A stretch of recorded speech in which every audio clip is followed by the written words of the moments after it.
Hello everyone, today we are going to discuss a new group and this group is called alternating group. So our today's topic of discussion is alternating group.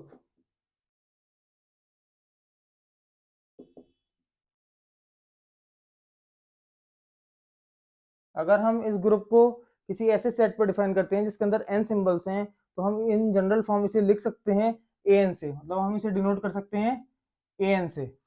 Last lecture में हमने पढ़ा था कि अगर हमारे पास कोई एक set है जिसके अंदर n एलिमेंट्स हैं, इस सेट के अंदर कितने एलिमेंट्स हैं? n एलिमेंट्स हैं।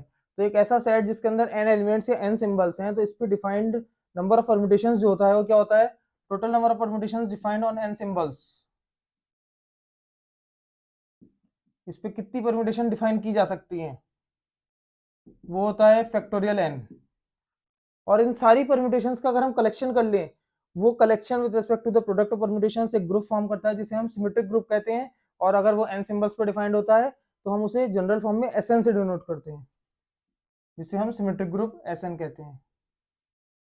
ये हम लास्ट लेक्चर में पढ़ चुके हैं सिमेट्रिक ग्रुप। तो अगर हमारे पास किसी सेट के अंदर n एलिमेंट्स हैं तो उस पे defined total number of permutations जो होती हैं कितनी होती हैं? Factorial n bye factorial n। अब ये फैक्टोरियल n जो परम्यूटेशंस होती हैं इनमें से फैक्टोरियल n बाय 2 मतलब आधी परम्यूटेशंस इवन होती हैं और फैक्टोरियल n बाय 2 आधी परम्यूटेशंस कैसी होती हैं? ऑड होती हैं। तो इनमें से ये जो total factorial n permutations defined है किस पे? एक ऐसे सेट पर जिसमें n एलिमेंट्स हैं, उनमें से आधी परम्यूटेशंस इवन होती हैं और आधी परम्यूटेशंस कैसी होती हैं? ऑड होती हैं। ये एक थ्योरम है जो स्टेट करती है out of the factorial n permutations defined on a set of n symbols factorial n by 2 are even permutations and factorial n by 2 are odd permutations. तो उस थ्योरम से हम ये बता रहे हैं कि इनमें से आधी जो होंगी वो इवन होंगी और आधी कैसी होंगी? ऑड होंगी। ये जो इवन परम्यूटेशंस होती हैं, इन इवन परम्यूटेशंस का अगर हम कलेक्शन कर लें, वो collection with respect to the product of permutations एक ग्रुप फॉर्म करता है जिसे हम ऑल्टरनेटिंग ग्रुप कहते हैं।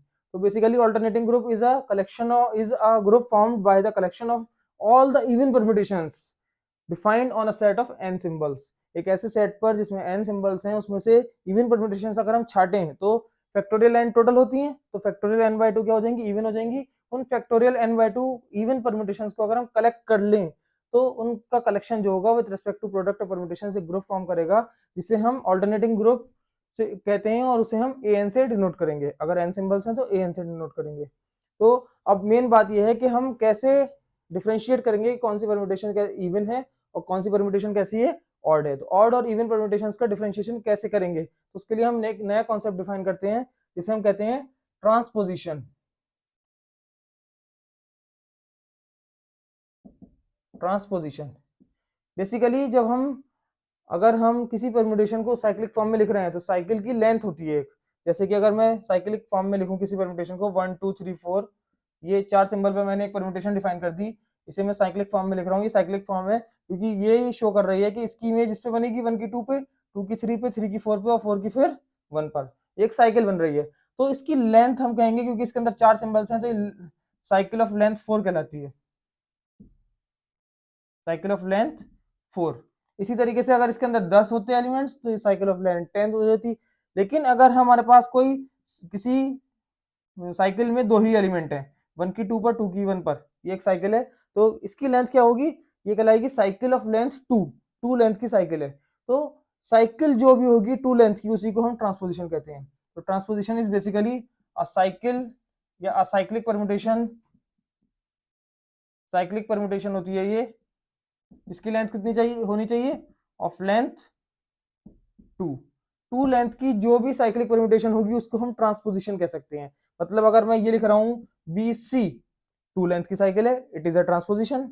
अगर मैं ये लिख रहा हूं ए डी ई, 3 लेंथ की साइकिल है, it is not a transposition, ये ट्रांसपोजिशन नहीं होगी, ये ट्रांसपोजिशन होगी। तो इस तरीके से हम डिफरेंशिएट कर सकते हैं कि ट्रांसपोजिशन ये है, अगर 2 लेंथ है तो ट्रांसपोजिशन होगी, अगर साइकिल की लेंथ अगर 3 है, 4 है, 10 है, 15 है, कितनी भी है तो वो क्या होगी?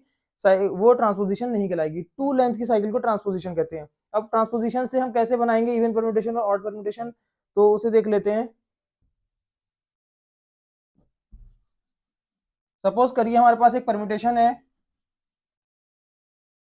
सपोज कर लेते हैं कि हमारे पास एक परम्यूटेशन है 1 3 5 4 9 6। ये कितनी लेंथ की परम्यूटेशन है? 1 2 3 4 5 6 साइक्लिक परम्यूटेशन है क्योंकि साइकिल दी हुई है, सिंगल लाइन में ही सब लिखे हुए एलिमेंट्स, मतलब साइक्लिक है।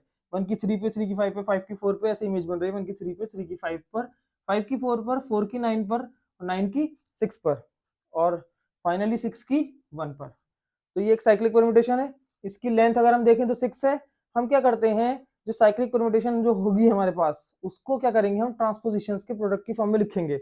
और ट्रांसपोजिशंस के प्रोडक्ट की फॉर्म में कैसे लिख सकते हैं, हम फर्स्ट एलिमेंट को फिक्स कर देंगे 1, 1 हमने ले लिया, फिर 1 के साथ पहले एक ट्रांसपोजिशन बनाएंगे और नेक्स्ट एलिमेंट ले लेंगे 1 3, फिर नेक्स्ट ट्रांसपोजिशन बनाएंगे और 1 के साथ फिर ले लेंगे क्या 5, फिर नेक्स्ट ट्रांसपोजिशन बनाएंगे 1 के साथ क्या ले लेंगे 4, फिर नेक्स्ट ट्रांसपोजिशन बनाएंगे हम, नेक्स्ट 1 के साथ क्या ले लेंगे 9, नेक्स्ट ट्रांसपोजिशन बनाएंगे 1 के साथ 6।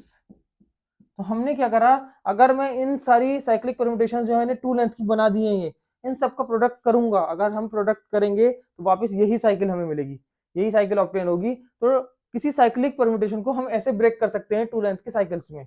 हमने इसे 2 लेंथ की साइकिल्स में ब्रेक कर लिया, और ये 2 लेंथ की साइकिल्स जो होती हैं क्या होती हैं, इन्हें हम सबको क्या कहते हैं, अलग अलग सबको ट्रांसपोजिशंस। ये सब क्या है, ट्रांसपोजिशंस है। और क्योंकि हमने इस साइक्लिक परम्यूटेशन को इनके प्रोडक्ट की फॉर्म में लिख दिया, तो हम ये कहेंगे ये प्रोडक्ट ऑफ ट्रांसपोजिशंस है, प्रोडक्ट ऑफ ट्रांसपोजिशंस।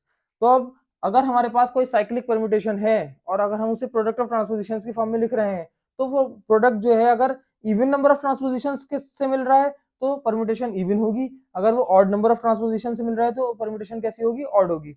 अगर हम यहाँ ऑब्जर्व करें, एक ट्रांसपोजिशन 2 3 4 5, 5 ट्रांसपोजिशंस हैं, क्योंकि 5 एक ऑड नंबर होता है, इसलिए ये जो प्रोडक्ट हमें मिल रहा है, इससे जो हमें साइक्लिक परम्यूटेशन मिल रही है वो कैसी होगी, ऑड परम्यूटेशन होगी। ये कैसी होगी, ऑड परम्यूटेशन है।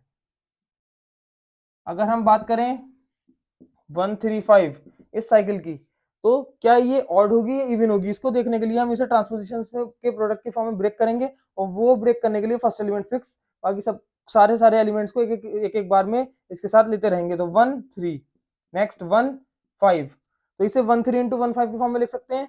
कितनी ट्रांसपोजिशंस का प्रोडक्ट है, 2 का, 2 इवन नंबर होता है, तो इसलिए ये कैसी परम्यूटेशन हो गई, even permutation. It is an even permutation. तो इवन और ऑड परम्यूटेशन कैसे हम डिफरेंशिएट करेंगे, अगर ऑड नंबर है ट्रांसपोजिशंस के प्रोडक्ट में तो ऑड परम्यूटेशन हो जाएगी, अगर इवन नंबर है ट्रांसपोजिशंस का प्रोडक्ट तो वो इवन परम्यूटेशन हो जाएगी। तो अब हम डिफरेंशिएट कर सकते हैं, जब डिफरेंशिएट कर सकते हैं तो हम इवन परम्यूटेशंस को अलग छाट सकते हैं कि भाई ये इवन है ये ऑड है। इन जनरल फॉर्म जो आइडेंटिटी परम्यूटेशन होती है, आइडेंटिटी परम्यूटेशन जिसे हम आई से लिखते थे, आइडेंटिटी परम्यूटेशन अगर मान लीजिए मैं 3 सिंबल पर बनाऊं, तो 3 सिंबल पर ये होती थी, ए की इमेज ए पर, बी की बी पर, सी की सी पर, इसे हम आइडेंटिटी परम्यूटेशन कहते थे इन जनरल फॉर्म। तो इस परम्यूटेशन को, आइडेंटिटी को हम हमेशा इवन कंसीडर करके चलते हैं। ये कैसी परम्यूटेशन मान के चलते हैं, इवन परम्यूटेशन, क्योंकि इसमें ट्रांसपोजिशन नहीं आएंगे। अगर मैं साइक्लिक फॉर्म में लिखूंगा तो ये ऐसे आएगा ए बी सी, तो इसे इवन कंसीडर करके चलते हैं। तो ये इवन परम्यूटेशन होगी, आइडेंटिटी परम्यूटेशन हमेशा इवन होगी। ये ले लेंगे, बाकी जितनी भी इवन हो रही होंगी उन सबको इकट्ठा कर लें, वो with respect to product of permutation से ग्रुप फॉर्म करेगा, जिसे हम कहते हैं ऑल्टरनेटिंग ग्रुप एन। अब हम एन की वैल्यू 1 2 3 रख के देख सकते हैं कि कौन कौन से ऑल्टरनेटिंग ग्रुप कैसे कैसे फॉर्म हो रहे हैं।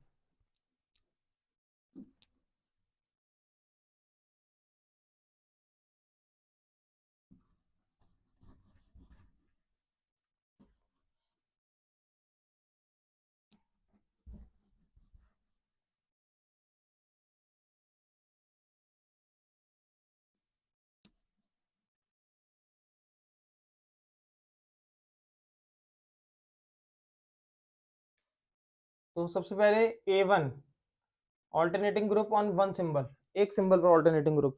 तो अगर हमारे पास सेट है कोई, हमारे पास मान लीजिए ए, उसके अंदर एक ही एलिमेंट है ए, तो ए से ए पर कितनी परम्यूटेशन बनती है, एक ही बनेगी, इसे हम आइडेंटिटी कहते हैं।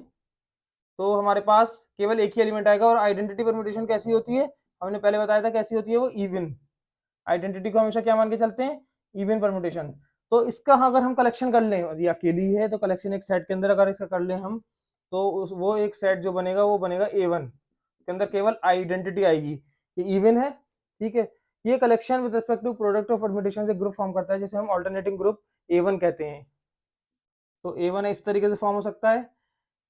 अब आते हैं A2 पर।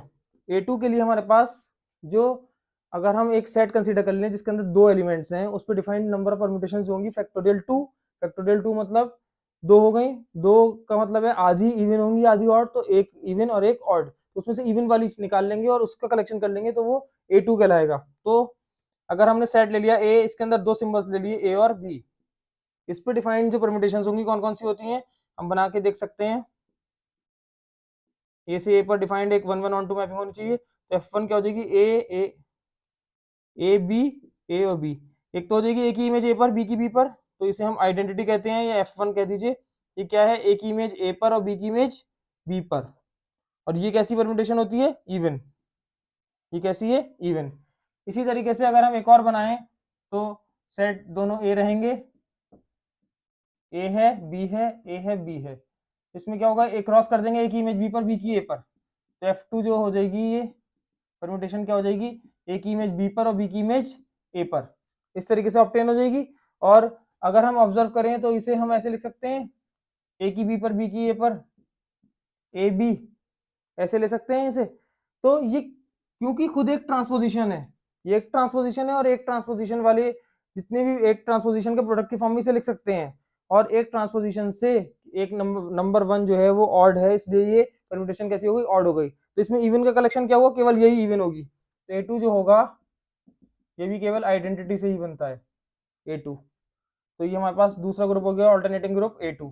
इसी तरीके से अगर हम A3 देखें तो हमने लास्ट लेक्चर में पढ़ा था कि S3 जो होती है, S3 होता है I AB BC AC ABC और ACB, ये होता है S3। ठीक है, अब इसमें से इवन हटा, इवन जो है उन्हें सेपरेट कर लें और A3 बना देंगे। तो इवन सेपरेट करके A3 कैसे बनेगा, कौन कौन सी इवन होंगी, एक तो आइडेंटिटी हमेशा इवन होती है, इसे ले लिया हमने। ठीक है, AB को अगर हम अकेला लिखें तो ये एक ट्रांसपोजिशन है, एक मतलब ऑड, तो ये ऑड हो गई, इसे नहीं लेंगे। ठीक है, इसे ले लिया हमने। BC ऑड हो गई, अकेली ट्रांसपोजिशन है। AC एक ही ट्रांसपोजिशन है, प्रोडक्ट ऑफ जो ट्रांसपोजिशन से होना चाहिए वो इवन होना चाहिए, एक ही है इसलिए ऑड। इसके अंदर ABC को हम ऐसे लिख सकते हैं बराबर AB AC, तो ये दो ट्रांसपोजिशन के प्रोडक्ट के फॉर्म में लिख रहे हैं, तो इसलिए ये क्या हो गई हमारे पास, ये इवन परम्यूटेशन हो गई, तो इसे कलेक्ट कर लेंगे ABC। इसी तरीके से अगर हम नेक्स्ट ऑब्जर्व करें ACB, इस ACB को भी हम लिख सकते हैं इस तरीके से ACAB, ऐसे लिख सकते हैं, दो ट्रांसपोजिशन के प्रोडक्ट के फॉर्म में, 2 एक इवन नंबर है, इसलिए ये भी कैसी होगी, इवन परम्यूटेशन होगी। तो हमारे पास सारी परम्यूटेशन का कलेक्शन तो S3 के अंदर से मिल गया, ये हमने लास्ट लेक्चर में पढ़ा है। उसमें से इवन हमने सेपरेट आउट कर ली, इनका collection with respect to the product of permutation से ग्रुप फॉर्म करेगा, जिसे हम कहेंगे A3, alternating group on 3 symbols, 3 symbols पर ऑल्टरनेटिंग ग्रुप। ये क्या होता है, collection of all the even permutations defined on, अगर हम n सेट, एक ऐसे सेट पर डिफाइन कर रहे हैं जिसके अंदर n एलिमेंट्स हैं, तो डिफाइंड ऑन n सिंबल्स। तो बेसिकली ऑल्टरनेटिंग ग्रुप जो होता है वो इवन परम्यूटेशंस को सेपरेट आउट कर लेते हैं हम सारी परम्यूटेशंस के कलेक्शन से, और वो इवन परम्यूटेशंस कितनी होती हैं, वो आधी होती हैं। टोटल नंबर ऑफ परम्यूटेशंस हमेशा फैक्टोरियल n होता है, उसमें से आधी जो होंगी वो इवन होंगी। तो देख सकते हैं ये 6 थी, इसमें से आधी तीन इवन हो गई। ये कितनी थी, 2 थी, एक ये थी F2, एक F1 थी, इसमें से आधी केवल एक ही इवन हुई, 2 में से आधी एक हो जाएगा, 6 में से आधे 3 हो जाएंगे। इसी तरीके से अगर हम S4 देखें तो S4 में फैक्टोरियल 4 मतलब 24 एलिमेंट्स होते हैं, 24 एलिमेंट्स में से आधे 12 जो होंगे इवन होंगे और 12 ऑड होंगे। तो अगर आप A4 बनाएंगे ऑल्टरनेटिंग ग्रुप ऑन 4 सिंबल्स, तो इसके अंदर नंबर ऑफ एलिमेंट्स कितने होंगे, फैक्टोरियल 4/2, मतलब वो कितने हो जाएंगे, 12। तो ऑल्टरनेटिंग ग्रुप को हम इस फॉर्म में क्रिएट कर सकते हैं। Thank you.